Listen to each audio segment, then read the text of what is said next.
A supervisor's phone buzzes on a Saturday. A question from the floor that could genuinely wait until Monday, but they answer it anyway. Mid-dinner, mid-conversation with their own kid. Because not answering feels like it would say something about them they don't want said. An hour later, a senior leader's phone buzzes too. Same reflex, same instant yes, same quiet feeling that saying no would somehow prove they weren't cut out for this. Different job title, same fear. And almost nobody's ever told either one of them it's safe to put the phone down, or why picking it up is actually doing more harm for their leadership than it is good.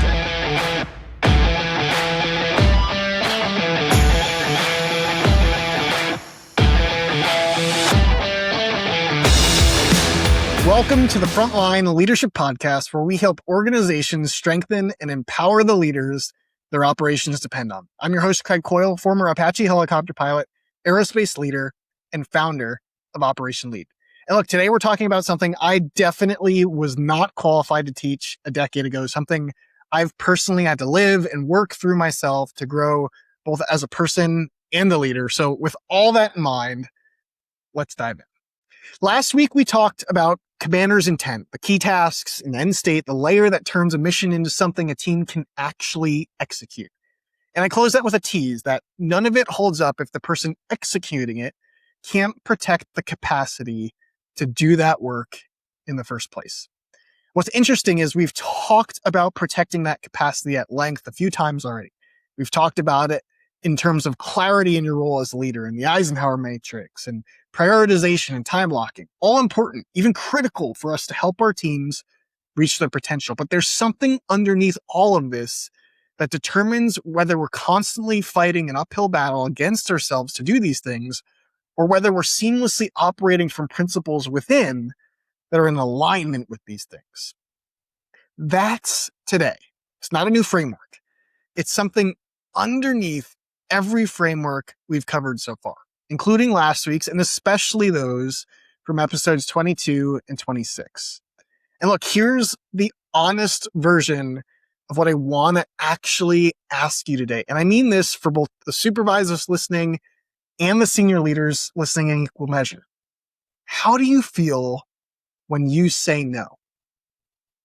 Now, are you able to say no, or how good are you at saying no? How do you feel when you say no, or at least when you try to? Now, I don't think that most leaders struggle with boundaries or time management or personal capacity because nobody explained the concepts to them. I think we all struggle because all of these things involve saying no in some shape or some form, and saying no is genuinely, viscerally scary sometimes. See, I've come to believe that fear is actually about a lot of things going on at once. On the surface, it's about the immediate issue at hand, right? Solving the problem or getting the thing done, helping that one person. But underneath that more obvious layer, it's not just, I might look like I'm not a team player. It's something closer to, well, what will they think of me? Or where do they feel if I say no? That's the real fear.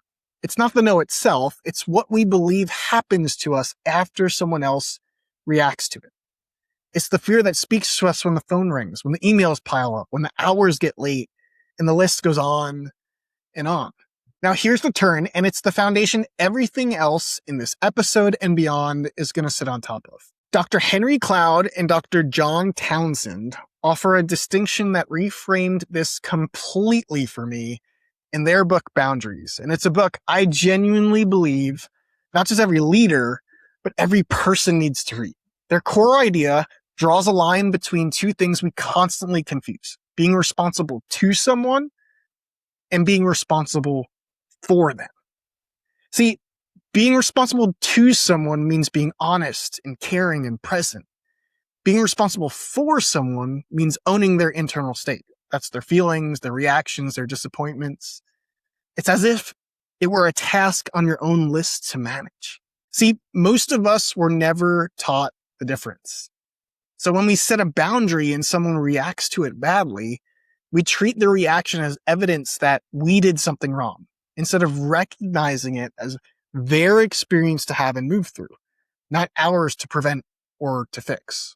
See, I didn't have that distinction in my own leadership early in my career. And as a result, so much of my effort and my time was spent doing things, not because they squarely fit in my role's sweet spot, but because I felt I had to for my reputation. And even if I did try to set a boundary and someone took offense to it, I took that as proof that the boundary was bad, not as two separate valid things happening as once, right? Because my decision could be right and their disappointment could be real at the same time. I spent years quietly managing other people's emotional reactions to my own leadership until I found this book. Reading that book didn't hand me a new skill. It reframed my relationship with my time and actions and their resulting relationship with the world that I existed in. It handed me permission to separate those things. And that permission is what actually makes a boundary possible in the first place. It's not the courage to say no. It's the willingness to let someone else feel whatever they're going to feel about it without rushing in to fix it too. So here's why this matters. When this conceptual foundation is missing, when a leader operates with these often subconscious fears driving their actions, they stop saying no, not occasionally, as a default. And everything we'd expect to follow from that follows. And I guarantee you've seen it play out before in your own experiences. But Gallup proves this with the research. And you've seen it. A manager accounts for over 70% of the variance in their team's engagement. Look, a leader running around on constant availability, absorbing everyone's reactions along with everyone's requests, they have an outsized ability to cap their team ceiling. Not through anything they're doing wrong on purpose, just through the exhaustion that inevitably follows. And we've talked about this from different angles multiple times, most recently in episode 28, the idea that most teams never reach the ceiling they're actually capable of. Well, this is one of the reasons why. A team can't outgrow a leader who never gave themselves permission to let somebody else's disappointment exist without fixing it. The leader stays the ceiling. The supervisor stays the bottleneck one level down. And it all traces back to a foundation that was never actually set. Now, I want to tie this back to some of the tangible work that we've done together around clarifying our roles as leaders and how to execute on exactly that. See, back in episode 22, we talked about the discipline, knowing what's actually yours to do versus what belongs to someone else. And then in episode 26, we talked about the system, the time blocking, protecting your best hours, treating your energy like an organizational resource instead of a personal quirk. Both of those are genuinely good tools. They're part of a system. And I bet if I asked you honestly, a good number of you nodded along with both those episodes and then went right back to answering everything every time exactly like before. Here's why. A tool doesn't get used by someone who's still convinced someone else's disappointment is theirs to manage. You can't run software on hardware that wasn't built for it. Consider these tools the hardware. Physical and relational boundaries are how we put these tools into practice. But our internal emotional boundaries are the software that make it all work. You can hand a supervisor a perfect time blocking system, and the first time protecting that block makes someone upset or leaves them fearing for their reputation, they'll abandon the system to avoid the feeling. The discipline and the system are rarely the missing piece. The internal boundaries are. So what does this all actually look like in practice on the floor? Well, I'll be blunt. It starts at the top and it starts out loud. A senior leader saying no to something, watching someone react to it, and not rushing to over-explain or apologize repeatedly or fix the other person's feelings about the decision, that does more to change a culture than any policy could. The moment a team watches their leader let someone be frustrated without collapsing into guilt or reversing the decision to make the discomfort go away, they learn something they've never been taught. That disappointment is survivable. It isn't automatically proof you did something wrong. That's the whole mechanism. It's not, here's how to say no. That part was never really the hard part. It's here how to let someone else's reaction exist without treating it as yours to solve. As with everything else we've discussed that covers emotional intelligence, the best way to scale it and develop it in others is to simply model it yourself. You will breed what you reflect. Now, there is a fine line here, and I think it's important to be honest about the fact that there's a lot of gray area exists when it comes to boundaries and all the things we're talking about here.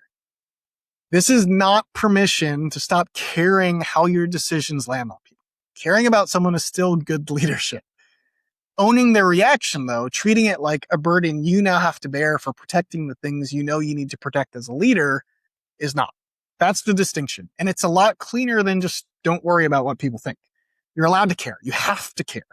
You're just not required to fix it all. And look, there will still be real moments, genuine emergencies, teammates in real binds that call for exactly the flexibility we've been talking about all episode. Answer that call. It's not a failure of this.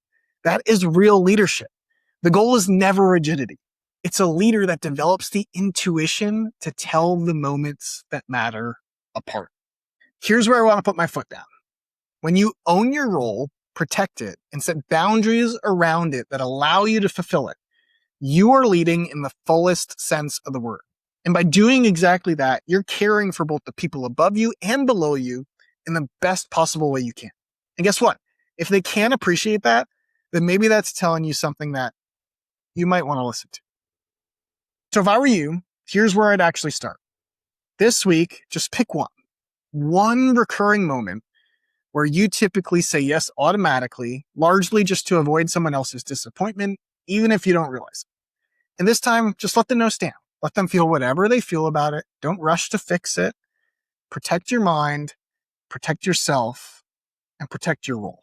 Look, if today's episode hit home, I would strongly encourage you to pick up a copy of the book Boundaries. It has transformed my life in leadership. And second to that, I encourage you to download the Leader's Pre-Flight Checklist. The fighter management section was built exactly for this, and it's available for free at operationlead.com/checklist to walk you through exactly this type of work. And look, if you're a senior leader looking at your operation and realizing this runs deeper than one supervisor or one bad week, that permission has never been part of how your organization develops its leaders. That's exactly what we help you install. Head to operationlead.com to learn about our system and process today. Here's the through line for the day.